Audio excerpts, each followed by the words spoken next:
All right, let's talk about the rice myth. This drives me crazy, and I do anything that I can to get people to stop putting your phones in rice. And I've wanted to make a video about this for a while, but it really kind of hasn't come up until today. So today it was 55 degrees.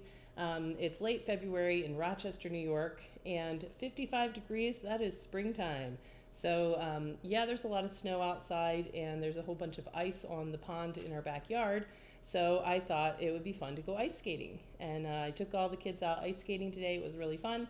And then my husband went out, and of course, you know, within a few minutes, he was in the water, cracked through the ice right at the edge, and his iPhone 6 Plus was in his pocket. So he handed me the phone, and here it is now, a water damage project. And this was, right now it is just about 9 o'clock at night, and this probably happened around 4 p.m. So it's been about 5 hours, and this is pretty much how he handed it to me. And you can see he's got a cracked screen, and you can see, I don't know if you can see that it's still, you know, kind of wet. So at the time when he handed it to me, I had 4 kids on the ice, and someone had just fallen through the cracked ice, so I didn't have time to deal with the phone. So I pretty much put it in my pocket, and now I finally have time to address it. So this is the common situation. This is what happens to real people. And then you go to the internet to say, what do I do with my phone? What do you do with your phone when you just got it wet? And the answer is, you do not put it in rice. You really shouldn't, you know, try to get the silica packets or a hair dryer or anything to try to dry it off, because your ultimate goal is to displace the water from the board so that it doesn't evaporate away and deposit on the electrical components in there all of the dissolved solutes, minerals, electrolytes that might be in the liquid. So you want to displace the water, not dry it. So don't put it in rice, which really doesn't do anything, and don't leave it on the counter, and don't try to dry it. Instead, you should get it to a professional right away. So I'm really hopeful about this phone because it's fairly recent water damage, and I expect this phone to still be wet. So getting a phone that's still wet to someone that can treat it means it happened fairly recently, and it means that you didn't sit around putting it in rice and kind of engaging in that, you know, god-awful human hopefulness. The other thing that's on the not-to-do list is don't get hopeful. Maybe it wasn't that big of a deal. It looks okay. Maybe I should just turn it on. And if it doesn't turn on, maybe it just needs to charge. No, that's bad. Electricity and wet phones do not mix, and that's a good way to render a repairable phone unrepairable. So this phone, when it came out of the water, it was on, and it had a display, and then I looked at it before I put it in my pocket, and it had already sort of faded to the Apple logo, so it's having some problems. I turned it off, and here we are now. So this is what you should do. You should get it to somebody that can open it up, or you can open it up yourself if you have the right tools. And you want to do this fairly quickly, within less than a day of it actually getting wet. So let's see if we can get this sucker out of this case. And yeah, it's all wet on the back. Super wet. That's what I like to see. That's good news. That's hopeful for me anyway. So I just think that this god-awful rice myth, it doesn't do anything except for delay proper treatment of the phone. That's what it really does. It makes you think that you're actually doing something. So you think that, oh, magical rice is drying out my phone and everything's going to be okay. And then after you let it sit in rice for, however long you can stand to wait, then you think you did something. You didn't, just kind of leaving it out on the counter. But you think you did something. You gave it a treatment. You stuck it in rice. And therefore, you then give yourself permission to see what happens if you power it on. That's where the real damage happens. So don't put it in rice. Get it to somebody that can try to treat the phone. All right, next step, as soon as we get the phone opened up, let's see what it looks like in here. So this phone, you can still see, well, I don't know if you guys can see this. There's moisture all along here on the screen, and there's wetness in the board. Water damage indicator is red over there. Water damage indicators is another thing that's kind of, you know, doesn't really mean anything. The microscope doesn't lie. The microscope will show us if anything's going on this board. And I'd like to show you in this video what sort of typical water damage boards look like that come, you know, after rice, waiting around, doing nothing, and then putting electricity through phone. So next thing to do is to disconnect the battery. So this is an iPhone 6 Plus, so I unscrewed this plate, and now I've got the battery disconnected, so now I'm fairly safe. So what I'd like to do is take a look at this board, and you and I will look at it together. And our goal, the phone really is the board. Everything else is replaceable. So our goal is to figure out if this board actually has any damage, and repair it if it does, and give it a cleaning to really displace that water. We're going to put it in an ultrasonic cleaner, and then when it comes out, we will really look at it. So now here's a question. Do I need to desolder the shields on the board? And the answer is, you know, yes, if there's signs that water has been under there. An ultrasonic cleaner that's trying to remove corrosion is not going to be able to penetrate those shields. You know, if you're in a situation though where the bone is still wet and it never had electricity through it and there's not any corrosion on the board, then you're just displacing the water. You know, even at home, if you don't have an ultrasonic cleaner and you have you're a DIY person, then you can get this sucker opened up, get it into alcohol, and really try to displace the water. That's your goal. All right, so we're going to take off this screen. All right, now the screen itself, you know, this screen is wet on the back. The screen itself really needs to dry. So open it up like this. You can even open it up further, take off this back plate, and really let it air dry. If you want, you can stick it in rice because it's not going to do anything either way. And if it makes you feel better to use rice, then you could do that. But you want to really let this air dry or dry it with some gentle heat. Now, sometimes it's sort of like when you stick a book. Have you ever done this in the bathtub, a paperback? I don't know if that's even a thing anymore. You know, where paperbacks meets bathtub, that's really hard to dry. And a screen is like that. The backlight of the screen, I wonder if I have one laying around. I rip off backlights all the time.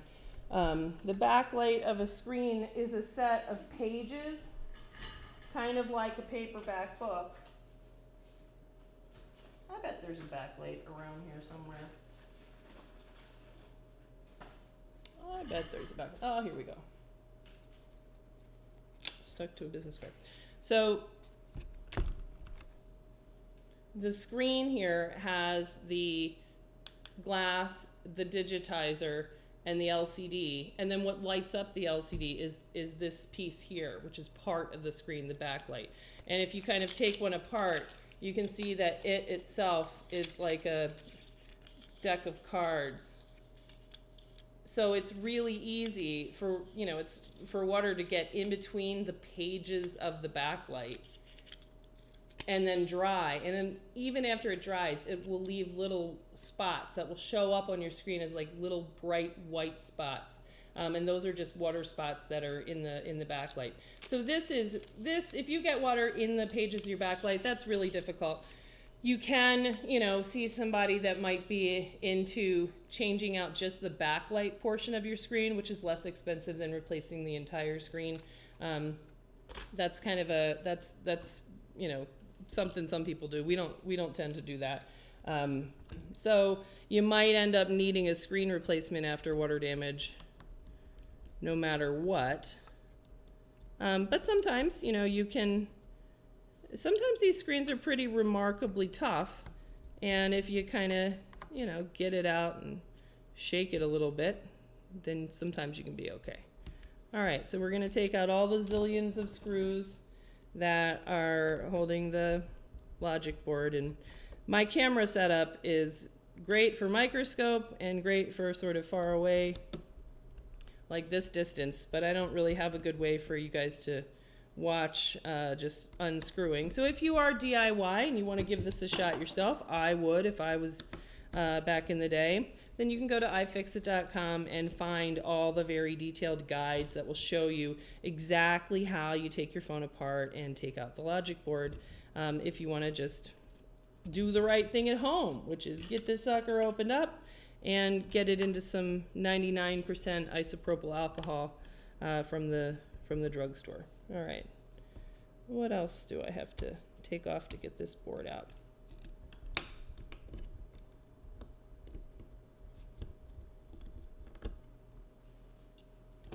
So I got banned again from the Apple Support Community Forum. Big surprise there. I lasted maybe a week since getting banned the first time. And the reason why I got banned is for posting this advice. Because I'm recommending strongly that that you take your phone apart. Of course you should take your phone apart. Otherwise you're going to have a dead phone for sure. Unless you happen to get lucky and, you know, drying it out comes back to life. And that's the problem with the rice myth, that you leave it out on the counter, plus or minus the bag of rice, and then you turn it on and it works. That's great. You know, that doesn't mean that you have effectively treated water damage. And just because there's not any frank corrosion that was so strong at that point that it actually, you know, chewed through a component and created a full short on the board, that doesn't mean you're in the clear. It means that you have a, you know, damaged and brittle components all over your board that you're never cleaned, that look like rust, you know, when you actually look at them under the microscope in these phones. And then you're not going to realize it, but maybe, you know, 6 months down the road, you know, your phone is just now fragile and it's susceptible to things that it would ordinarily withstand. So you'll toss your phone on the bed at the hotel room and all of a sudden it's dead. And that's sometimes hard to associate with, oh yeah, I did kind of, you know, yeah, I dropped it in a toilet 6 months ago, but don't worry, I put it in rice. And so that's sort of how this rice myth is this sort of incipient problem. So I think that, I said in earlier videos that we don't address water damage, and we recommend people replace water damaged phones, except for in the case of data recovery, and we do a lot of data recovery. But I will make an exception to that if someone is smart enough to not put it in rice and to not try to charge it, and they get here while the phone is still wet fairly quickly. Then it's got a great chance of recovery without a whole lot of work. And then I would look at it, and I do that a lot for walking local customers. But that's not a mail-in thing. All right, let's look under the microscope. All right, let's take a look at this board and see how it is. All right, so this board is normal looking there. Here's our, you know, kind of half red liquid damage indicator. All of this is fairly normal looking. Here's something I see a lot, which is, you know, a water, you know, any kind of phone that's sent to me by another shop where they didn't take off the sticker. If you don't take off the sticker, you have no idea what you're dealing with. All right, so here we can see some damage. Now Jeff was in the water for seconds. I mean, it was ice cold, freezing, literally freezing Rochester, you know, backyard pond water that he just kind of like stepped on the ice, it cracked, he fell down, and then he immediately got out, ran, and tossed me his phone. And this had already happened. So, you know, some of this, you know, kind of corrosion is fairly instantaneous. In the 6 and 6 Plus, there is this sort of rubbery looking coating on a lot of the components that really does do a good job of protecting it from water. And then you can see, you know, it's eaten away this gold spot right there. So this all happened just, you know, 4 hours ago, and no attempt was made to charge the phone. So there you go. But that, a lot of that will clean up, and then we'll see if there's any kind of residual defects. All right, let's keep looking at this board. So now this is, who knows what's going under there. I just see a big shield. Bottom of the phone looks good. Big shield over the CPU, so who knows what's going on right there. So it looks like the water kind of hit this top part of the phone. All right, and this guy really saves a lot of phones. This cap gets hit by water. You can see it's exposed here, and it is a real hot spot. And that cap, if that cap becomes shorted, then it actually protects the rest of the phone, because it will prevent the phone from, chugging along, throwing power through the entire phone, because that rail will come down. That's the main power rail. All right, in here, this looks really great. So this is super hopeful. So this back shield here was just a sticker. And you can see here, these caps are all on that main power line. This cap looks horrible. These guys are all protected, so that's a pretty good story for this phone. This phone will definitely hold power again, and I think it has a really good chance. A lot of times you can see damage down here. So let's take a sneak peek under this guy. I've seen this guy cracked after water damage. All right, but it looks okay. All right, and then we've got a big shield. All right, so then here's the question. Do I need to desolder the shields in this phone? And the answer is yes, because I can see that this phone has frank corrosion, especially here in the top of the phone. So honestly, I really don't expect to see any corrosion under the shields, but because I see corrosion in the phone, I know water was in there, and I know that there was enough electricity in the phone at the time that it hit water that I wouldn't be okay leaving them on and doing this job. So let's go ahead and desolder these shields. So I'm just gonna, I'll try to make it so you can see this. I might leave the difficult shield on just to reduce the risk of bending the board, and I don't think there was water at the bottom of the phone. We'll have to see how the other side looks. So I'm going to put this on my max airflow and max temperature, and I'd like to use a bigger nozzle than the one I'm using, but I'm too lazy to get it. And I'm just going to, hold the board here with tweezers and go around the shield.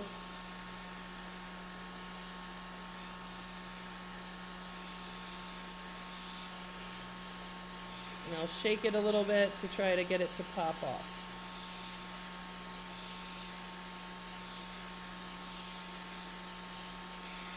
And it's coming off. There, and the board just falls down. Here's shield number 1 in my hand. Now I'm going to take off the bottom shield. Is easy to come off.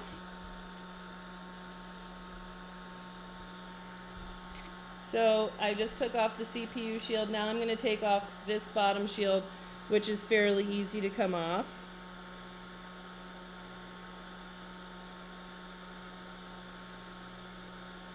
So I'm going to look for a good spot to, again, just sort of grab and hold onto the board while I heat the sides of it.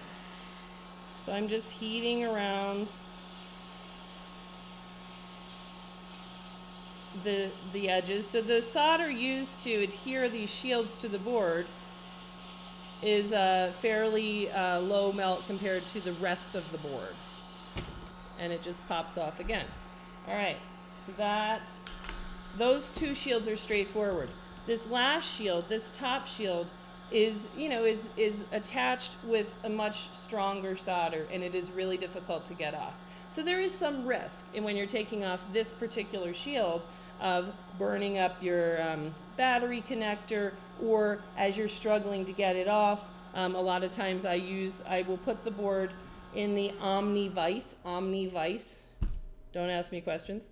And I will use tweezers and some heat to try to pry that shield off. And that one I struggle with, just like everyone else. It takes longer.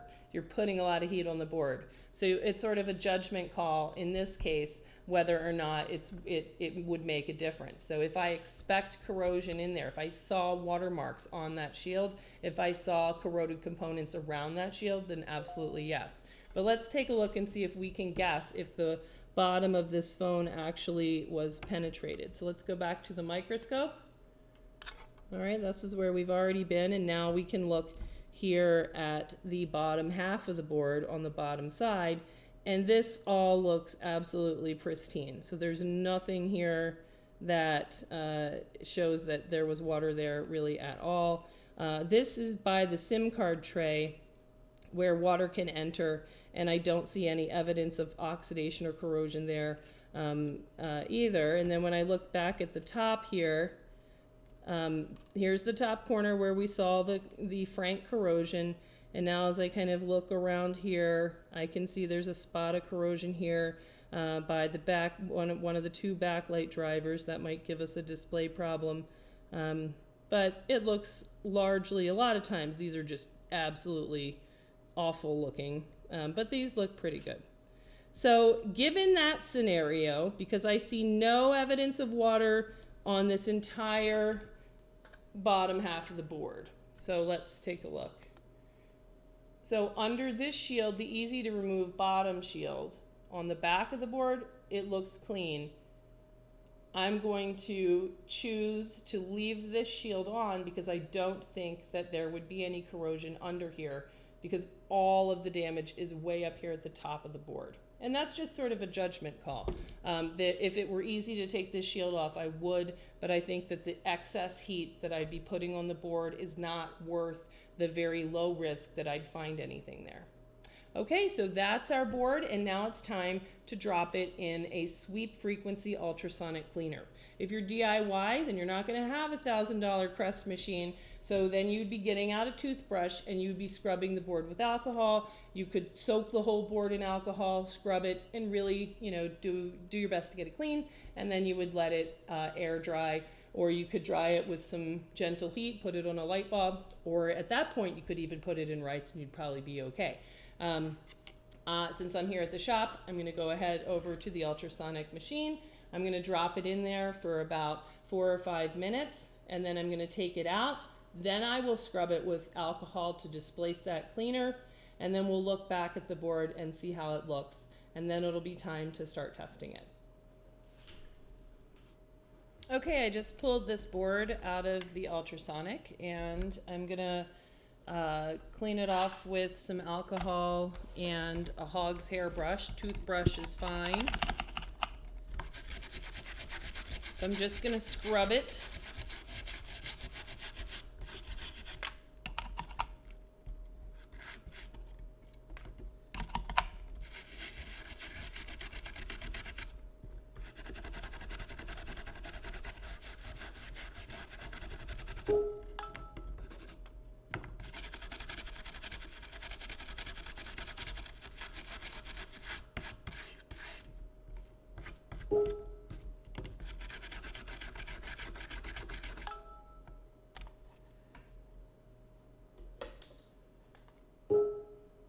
Quiet down. Okay, let's look at it under the microscope and see what the ultrasonic did for us. Microscope. Okay. All right, so this is the back of the board where it looked good already. So that still looks pretty much the same.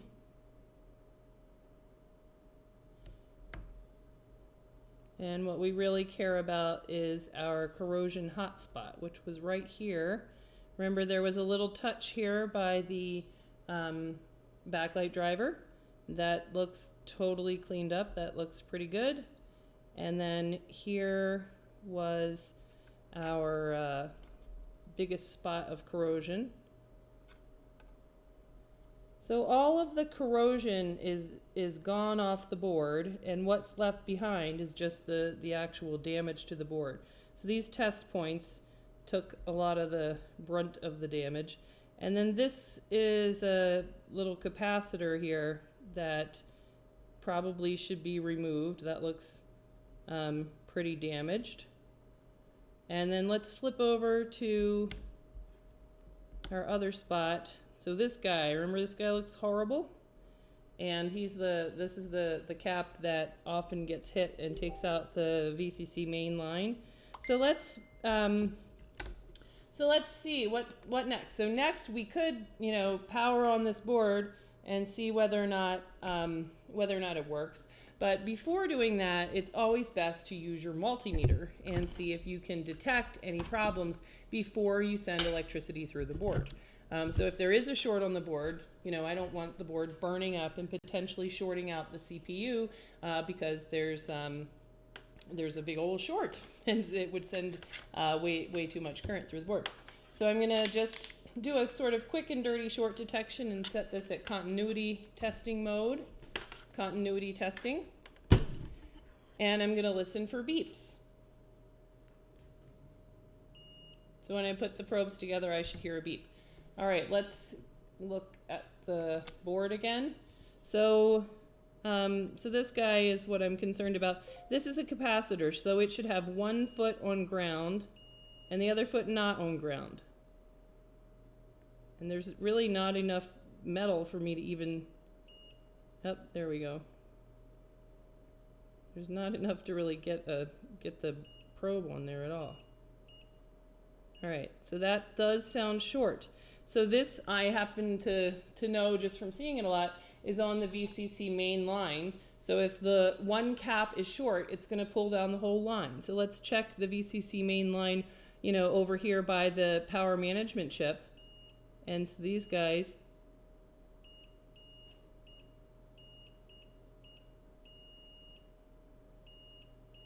so there is at least a partial short. You can hear that, like, that should not beep. If we wanted to measure, we could measure, change it from continuity mode to actually measuring resistance to ground and get a reading there. And I'm reading a very low resistance to ground, 0.049. So this should be something like 0.5. So that means that line is short. So now, without having even powered the device on, we know that it would not power on because it's got a short on the VCC main line. So if we actually put current through this phone, let's say we had just left it in rice and then in our hopefulness 5 days later plugged in the charger, we would be sending electricity through a shorted line. And this is really the best that you can do. This board is not going to be recovered without someone coming in here and doing exactly what we're doing. And by doing it quickly, you know, this is really just a couple of minor spots that we can quickly address, and I think this board is going to ultimately be fine. So what do we do now? Now we're going to try to relieve the short. So the short is, we're going to take off the only two bad-looking components on this entire board. Both of them are on the VCC main line. So we can take them off, take both of those off. If this is a customer phone, then you would just simply replace them. And that's really not hard to do at all. Just replace these two components. And then it really will be like this phone never saw water at all. And that's a really robust repair. I would expect this phone to be solved and to be as if it never saw water. All right, I pulled off a little guy extra. All right, so we'll just kind of clean up those pads.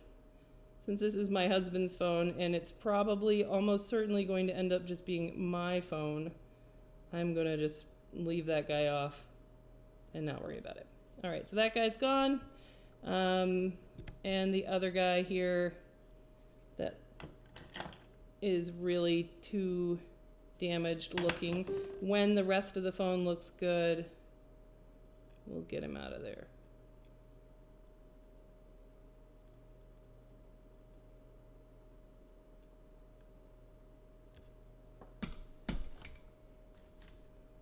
Let's drill down on that a little bit. Yeah, look at the pad that it was sitting on. It's like totally gone. We can rejuvenate it. Look at all that oxidation that was under that pad. just from that few seconds in the pond.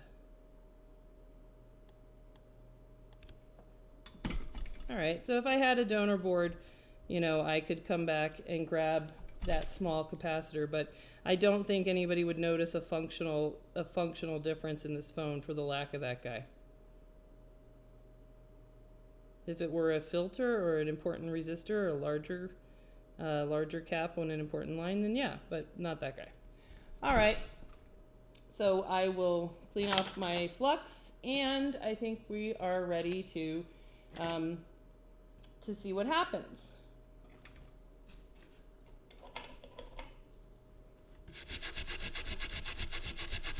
So alcohol itself is fairly non-conductive.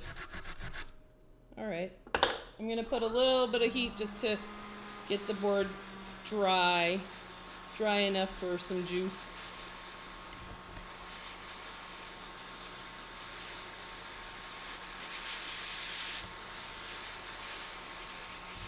So I'm just sort of drying it off just like you would if it were a hair dryer or something.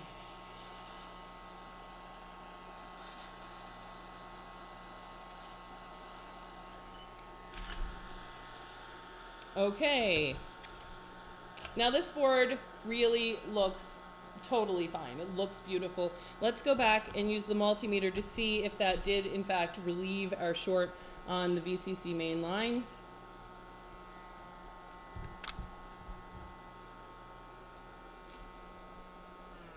All right, so I'm going to go back to continuity mode to listen for some beeps. All right, here we are at this guy.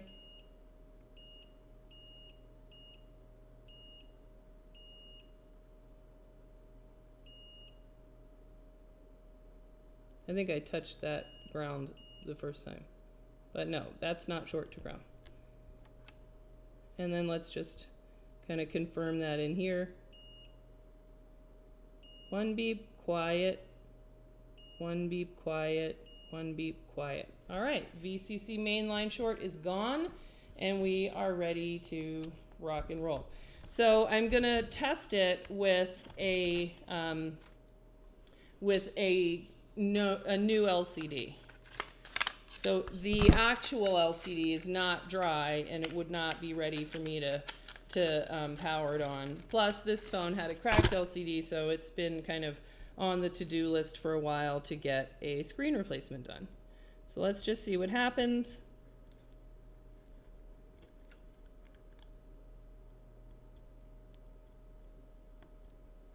So you don't need to put the board back in the phone just to test it. So all I'm doing is with the board out, I'm going to plug in the new LCD, a known good dock connector, because I'm not going to trust the dock connector that went in the water without at least looking at it.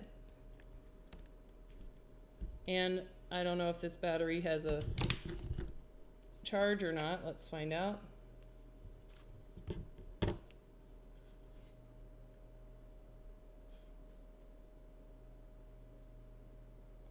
.7, that might be enough to boot this sucker. All right, so I've got my board, battery, dock, and screen. And let's prompt it to boot.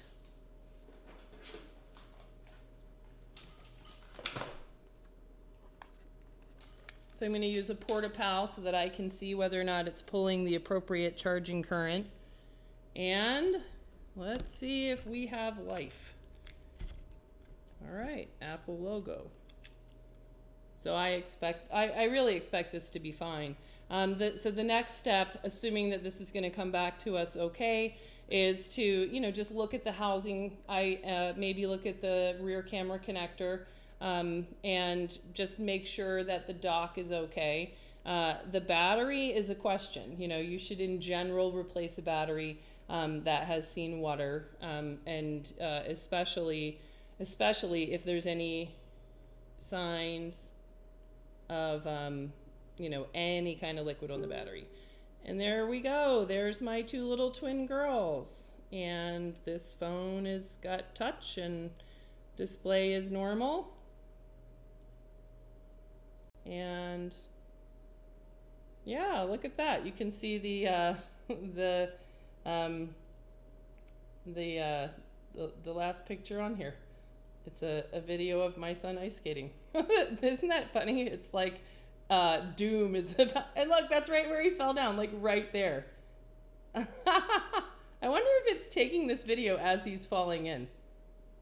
That would be really funny.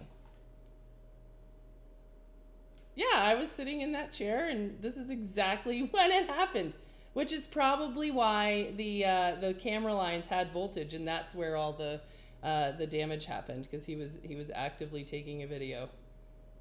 Yeah, it happened seconds later. That's pretty funny. All right, so so I'm gonna put this back together. I'm gonna go ahead and do the screen replacement, and this phone is, oh, I forgot to check to make sure it's pulling its normal charging current. But this phone is going to go on and live its full life as if it never hit water at all. All right, and it's charging appropriately, so that's good. Now, before we kind of get done with this video, I wanted to just show you another board that I pulled out from the pile just now, the next one in line here for data recovery after water damage. This is an iPhone 6, and the note says, the classic thing, I got my phone, it was toilet water, which is the most common insult to phones for liquid damage, and she put it in rice for 7 days, which is a long time to be patient, and it didn't turn on, so she tried to charge it, and it still didn't turn on, and she desperately wants her pictures, so it's come to me. And this could have been avoided by not doing the rice, not doing the charging, and getting it straight to somebody that could do exactly what we just did. So I just want to show you what a rice board looks like so that you can kind of appreciate the difference. All right, so let's look at this board. All right, so here we are at the same top. Let's go back and compare side by side, actually. I'm going to grab the other board that we were just doing.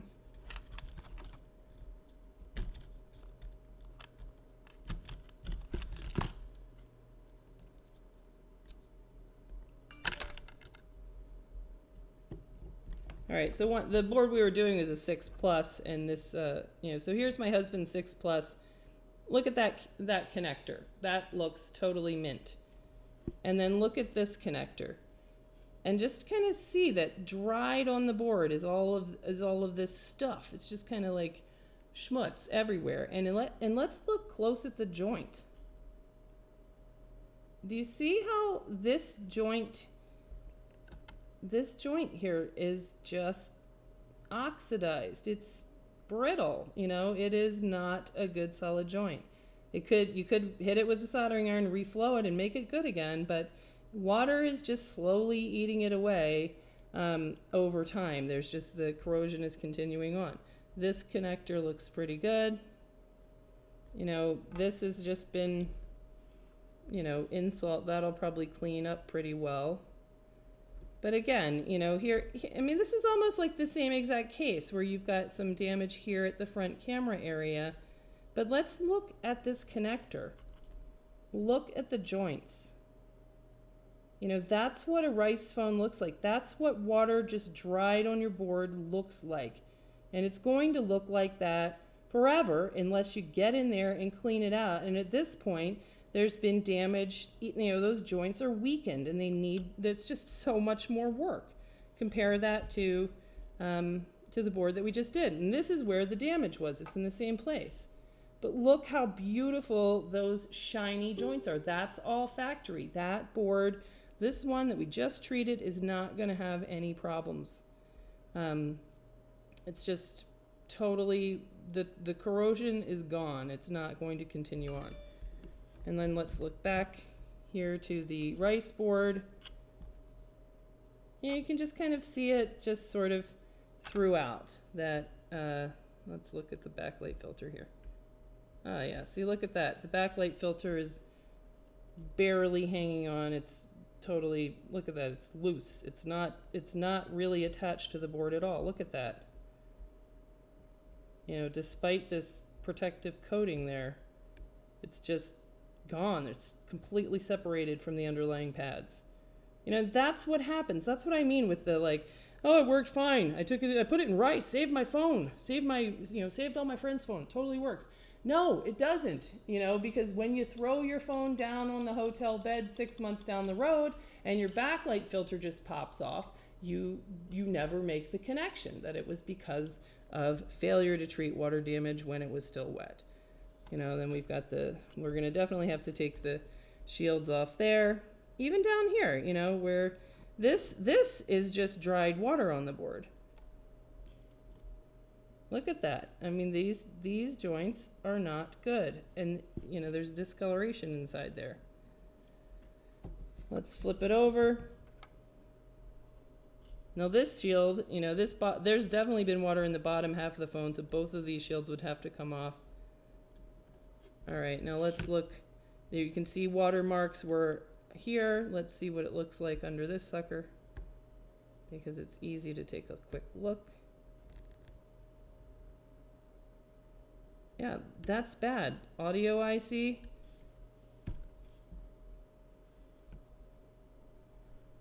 That's what a rice phone looks like. All right, so I think that, same thing, very similar damage, but look at that. That's what happens when you use rice. So that's a good image to leave on, and here comes Christy. All right, so that's what rice does to your phone. It makes you think you did something and plug it in. It dries water with electrolytes and minerals on these electrical components. You put electricity through it. There's incipient corrosion that gets worse over time. It weakens joints all across your board, and it just doesn't have to happen. When your phone gets wet, you get to somebody that can take it apart, drop it in ultrasonic cleaner, or even yourself. Just get your phone opened up and get a toothbrush and alcohol. Even just doing that, toothbrush and alcohol before the rice while your phone is still wet, clean it off, let it air dry, get it opened up. It's kind of like, you're not going to expect to dry bathing suits inside, wet bathing suits in a black trash bag by just bundling the trash bag and throwing it out in the sun or putting it in rice. The bathing suits in the middle of the bag will get moldy. Same thing happens in your phone. Open it up, open these phones up. So I got banned from the Apple support community forums for giving this advice, but I feel so strongly that there's just, all of these repairable phones being rendered unrepairable for no reason. And the problem is this sort of like, holy grail of information that it's somehow a horrible sin to open up your phone. And that's not true. Remember, these phones were assembled by people. You can open up a phone, you can try to save your phone, you can scrub it. It's your phone, scrub it with alcohol, get it to somebody, get it ultrasonic cleaned, and you have a really good chance, just like Jeff's phone here. That Jeff's phone came in today completely dead with a full short on the VCC mainline, and after, less than an hour of work, it is now perfectly fine, like it never happened. You can treat water damage as long as you do it right away. If your phone is this rice phone, I'm not going to fix that. That's way too many components for me to fix, for me to then warranty. That speaker, the audio IC, I don't want to have to reball that chip and 4 or 5 other chips just like it. No way. That's too much work. At that point, if you put your phone in rice, you have crossed the window of being able to get it repaired for water damage. And at that point, you can really I'm only going to address it for data, and you're going to have to just go to Apple and do the out of warranty swap. If you open up your phone and you clean it out, I have, thousands of these phones that have been through here. No one has ever been declined for out of warranty swap for reasonable cleaning like this. Opening it up, trying to clean their phone, close it back up. If it doesn't work, go to Apple and do an out of warranty swap, just as if you'd put it in rice and never opened it. I think it's a myth that Apple exercises the right that they hold on to decline your phone for out of warranty swap. They're not dumb. They're really not doing you a favor. They are selling you a phone. I don't believe they're selling that phone at a loss. So when you go in there with any kind of phone, as long as it is the right board in the right housing and it has the chips on it, you turn it in, they're going to take your money to sell you a refurbished phone. It makes sense for them. They're going to do it. So that's it. You know, skip the rice. It does nothing except for convince you to delay treatment.